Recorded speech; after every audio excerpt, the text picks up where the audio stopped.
here today checking out Vintage Vanlife's van here.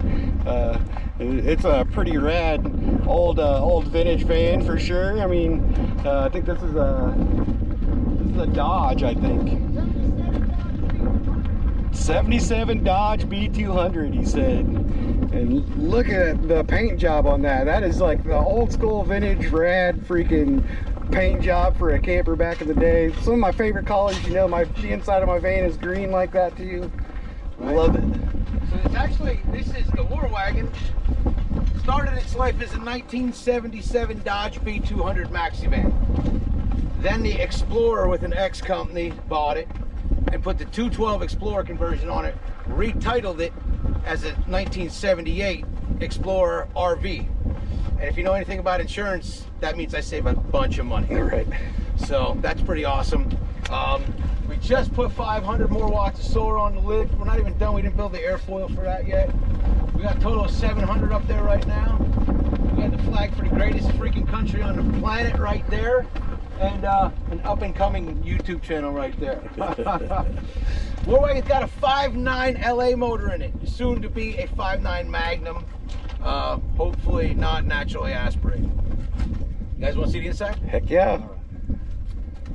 Coolest thing about the War Wagon is you step into it. So if you were 6 foot tall, you can still stand in there. Oh man, it goes all the way down. Feel free to go in there. Look at that. If you like. There's a step down. I've never seen anything like that. That is rad. A little messy in there, but we got a 2-burner stove here.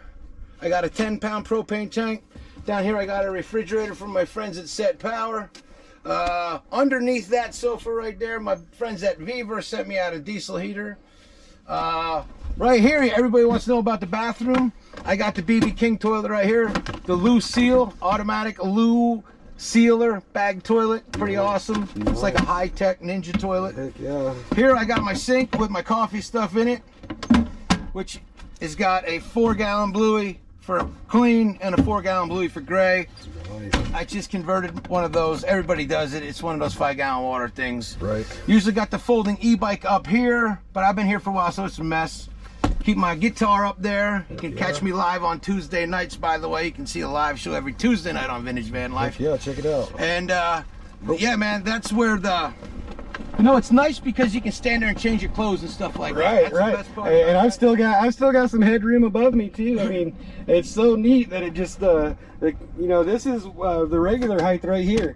But it drops down there so you can actually stand in here, and that is probably one of the neatest features in any camper I've ever seen. So, and if you guys want to see the back, man, I'll take you into the back, show you, as I like to say, where the magic happens. That's one of the reasons why I wanted to go with a semi-truck sleeper, so I could have something I could stand up in. That's it, dude. Standing up is the game changer. Oh yeah. And right here is where the magic happens. That's the bedroom. If you don't know already, this is the most comfortable bed in quartzite, ladies. So just letting you know that.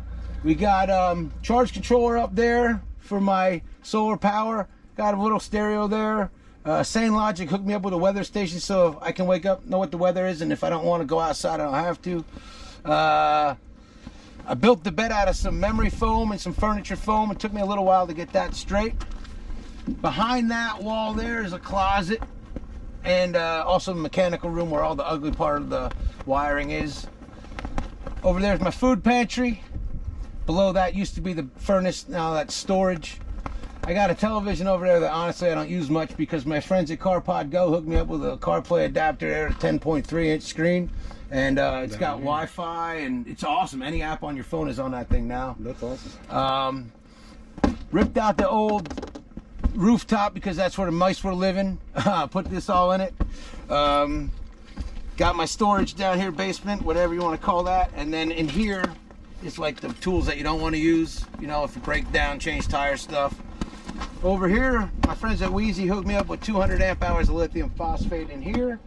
So that's keeping us powered. But truth be told, we're about to upgrade to another 400 amp hours of battery because down here, brand new stuff coming out. Outquip hooked me up with a 12-volt DC rooftop air conditioner for the War Wagon, so nice. We're not gonna be sweating our butts off this summer. Nice. That's why we got the extra solar. That's why we're gonna get the extra battery. Right. Last but not least, over here on this side, guys, There is my. You gotta check out the Sane Logic C6 weather. That thing's freaking awesome. Barometer and everything. Yeah, man. And even we got 0.05 inches of rain yesterday.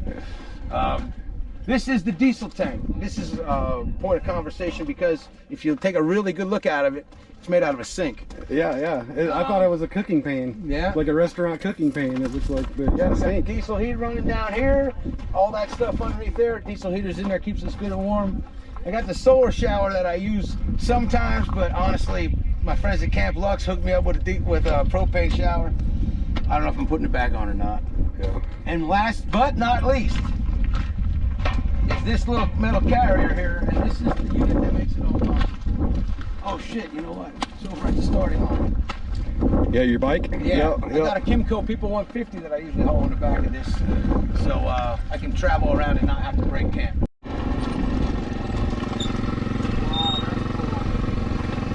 And that's your motor. This is it. This is the 8 horsepower Kimco People 150 that I cruise around on the back. And no, Kimco's not a sponsor. But you could be. Right?